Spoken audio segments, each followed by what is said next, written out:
Today we are celebrating our first day to celebrate our 100th anniversary as a church. Our church officially started in the fall of 1925, and so we are having 2 days of celebration. Today is more of a homecoming celebration where people who have either moved away or are attending other churches or are not in the area anymore have come back for this day and fellowship, some food, some special things. We're going to have some special music, some bluegrass music, some gospel music here in a little bit. So we're just having some good old-fashioned fellowship and homecoming today. We're having a big celebration, our worship service. We're going to have a breakfast at 9, and then we normally start at 11, but tomorrow we're going to start at 10:30. And our denominational conference superintendent, who is over East Texas, Arkansas, and Louisiana, is going to be here. His name's Reverend Jason Burnham. He's going to be here to preach. And so we're just going to have a big day of music, communion, preaching, and just leaning into this monumental occasion for us. And then this week we're going to still be doing some things as we bring out the last of our video series telling our story. But we're also planning on, from now through probably Easter of 26, of doing some particular things. You may have heard in the others that we mentioned a minute ago, pop-up worships that we do around the community. We're going to do some service projects to celebrate. Tomorrow we're going to be celebrating the fact that through our celebration we've raised $12,500 to give away.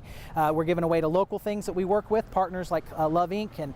and Wesley Foundation and GodTell, and then some of our international partners too that we have in Qatar and in Tanzania and in the Philippines. And so we want to celebrate that and just celebrate how God has blessed us. We really desire to be a church that God can use to bless others, and so that's something that we're really passionate about. If you look at church history and you look at just the life cycle of most churches have a life cycle of about 100 years. And so for us to say we are celebrating our 100th anniversary, but we are not on the end of our cycle, is a really special thing for us, is to be able to look at and say, hey, we've made it to this age, just like a person who gets to 100 years, that's a pretty important age. But we also know when somebody gets to 100 that they're on the last years of their life. We don't feel like this church is on the last years of their life. We feel like it has life ahead of it. And if the Lord allows us to stay here and the Lord doesn't come back before we're all gone, I believe the church will continue to thrive and continue to have fruit and continue to do great works in the community and around the world.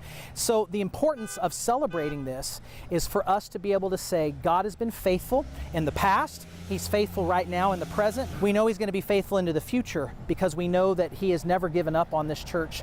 And as long as we trust in Him, as long as we live into Him, He's going to help us to do all that we need to do in order to live out the mission that He's called us to live. So.